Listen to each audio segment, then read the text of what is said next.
ये question Kurukshetra university BCom first semester का है। इसमें पूछा गया है कि कुछ अमाउंट है जो कि 2522 रुपीज़ है, उसको हमने 3 भागों में ऐसे डिवाइड करना है इन पैसों को कि जो पहला भाग है उस पहले भाग के ऊपर जब हम 5% ब्याज लगाएं, कंपाउंड इंटरेस्ट लगाएं 4 सालों के लिए, उससे जो अमाउंट मिलेगा।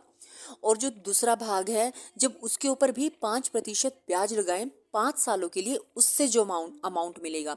मान लो A1 मिल रहा है, किसी से A2 मिल रहा है, और जो थर्ड पार्ट है उसके ऊपर ब्याज लगने के बाद 6 सालों में जो अमाउंट मिलेगा वो should be equal A1 A2 A3 should be equal. ब्याज लगने के बाद जो अमाउंट मिलेगा वो इक्वल होना चाहिए। हमें इन पैसों को कुछ इस तरह डिवाइड करना है। तो उसके लिए हम मान लेते हैं कि हमने P1 P2 P3 की फॉर्म में इनको डिवाइड कर लिया। 3 हिस्सों में हमने इन पैसों को डिवाइड कर लिया। लेकिन हमें इतना तो पता है इन तीनों का सम तो 2522 होगा। वो इसलिए होगा क्योंकि हम इसी में से तो डिवाइड कर रहे हैं। हमें रेट भी पता है, तीनों पार्ट्स के ऊपर रेट इतना लगेगा। लेकिन रेट जो है वो सेम है, लेकिन टाइम सब में अलग अलग है। किसी में 4 सालों का है, किसी में 5 साल, किसी में 4 साल का, किसी में 5, किसी में 6 साल का। तो जो ये प्रॉब्लम है इसके अकॉर्डिंग जो अमाउंट होगा वो इक्वल होगा। अगर जो पार्ट P1 के ऊपर हम ये ब्याज लगाते हैं 4 सालों के लिए, तो जो अमाउंट होगा वो A1 है, और इसके अकॉर्डिंग अमाउंट A2 है, और इसके अकॉर्डिंग अमाउंट A3 है। ये 6 सालों के लिए है।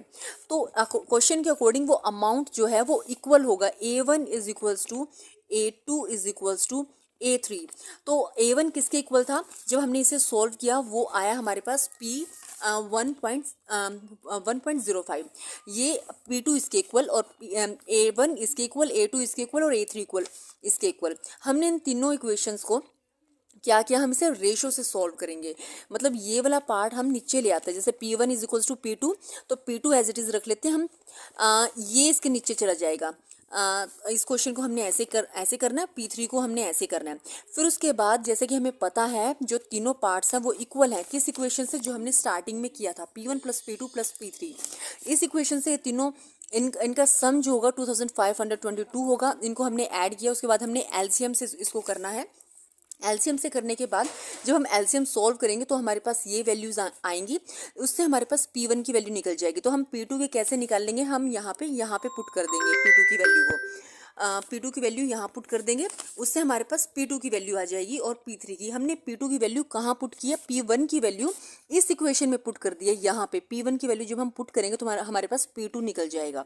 और फिर जब हम P2 जो हमारे पास आया है हम उसे इस वैल्यू में पुट करेंगे, इस इक्वेशन में पुट करेंगे। इससे